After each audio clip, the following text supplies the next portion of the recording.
1972 में उगांडा के dictator ED अमीन ने शॉकिंग अनाउंसमेंट किया। बोला कि 90 दिनों में सारे इंडियंस मोस्टली गुजराती को देश छोड़ना होगा। क्यों? क्योंकि उनका कहना था कि ये लोग उगांडा की इकोनॉमी को बर्बाद कर रहे हैं। लेकिन क्या सच में गुजराती ने उगांडा को बैंकरप्ट किया? My decision after I want to see that the whole Kampala street is not full of Indians. Yes, they must go to their country.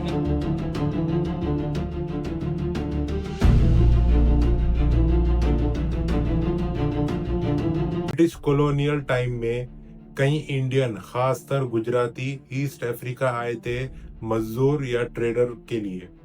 लेकिन कुछ ही डेकेड्स में उन्होंने उगांडा की इकोनॉमी में मेजर रोल लेना शुरू कर दिया। बैंक्स, दुकान, बिजनेस, सब पे उनका कंट्रोल था।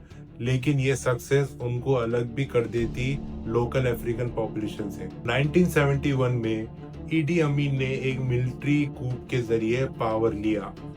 पावर में आते ही उसने एक नया नैरेटिव बनाना शुरू कर दिया कि इंडियंस उगांडा का पैसा खा रहे हैं और लोकल लोगों को कुछ नहीं मिल रहा।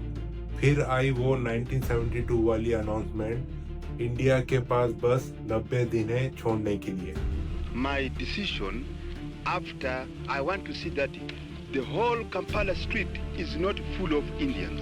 Yes, they must go to their country. Reality ये थी कि इंडियंस यानी मोस्टली गुजराती उगांडा की इकोनॉमी की बैकबोन थे। उनके जाने के बाद बिजनेसेस बंद हो गए, जीडीपी क्रैश हो गई, बाजार में सामान की कमी हो गई, इन्फ्लेशन तेजी से बढ़ गया। में इंडियंस नहीं, उनको निकालने के डिसीजन ने उगांडा की इकोनॉमी को बर्बाद किया। ज्यादातर गुजराती यूके, कनाडा और इंडिया चले गए। ब्रिटिश गवर्नमेंट ने 25,000 से ज्यादा लोगों को एयरलिफ्ट किया। आज वही लोग यूके, कनाडा में एक सक्सेसफुल बिजनेसमैन है। एक बड़ा नाम लॉर्ड पोपर्ट, जो उगांडा से निकले और यूके के हाउस ऑफ लॉर्ड्स तक पहुंचे। वक्त बदला, ईडी अमीन का रूल खत्म हुआ और नए लीडर्स ने देखा कि बिना इंडियंस के इकोनॉमी रिकवर करना मुश्किल है। 1986 के बाद प्रेसिडेंट युवेरी मुसेवेनी ने ओपनली कहा इंडियंस को वापस आना चाहिए युगांडा में। उन्होंने प्रॉपर्टी वापस देने के ऑर्डर भी दिए, जिसे ईडी अमीन ने जबरदस्ती ले लिया था।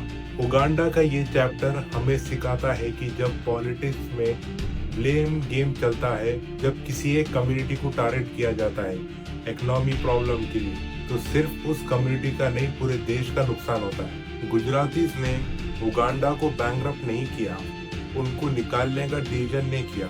आज भी दुनिया के कई पार्ट्स में माइनॉरिटी को इकोनॉमी के लिए ब्लेम किया जाता है, लेकिन हिस्ट्री ने दिखाया है कि असली प्रॉब्लम ब्लेमिंग से नहीं, पॉलिसी से सॉल्व होती है। उगांडा का एग्जाम्पल हमें ये याद दिलाता है। आज उगांडा में फिर से कई गुजराती और इंडियन बिजनेसेस चल रहे हैं और वो दोबारा इकोनॉमी को सपोर्ट कर रहे हैं। ये मूवमेंट सिर्फ एक पॉलिटिकल डिसीजन नहीं था, ये एक एक्सेप्टेंस था कि गलती हुई थी, एक एक्नॉलेजमेंट था कि इंडियन सिर्फ पैसा नहीं, डेवलपमेंट भी लेकर आते हैं। अगर आपको ये वीडियो इंटरेस्टिंग लगी है तो एक लाइक जरूर करिए। कमेंट्स में बताइए क्या आपको पता था इंडिया और उगांडा के कनेक्शन के बारे में। और ऐसे ही इंटरेस्टिंग वीडियो के लिए आप चैनल को सब्सक्राइब करिए और मिलते हैं नेक्स्ट वीडियो में।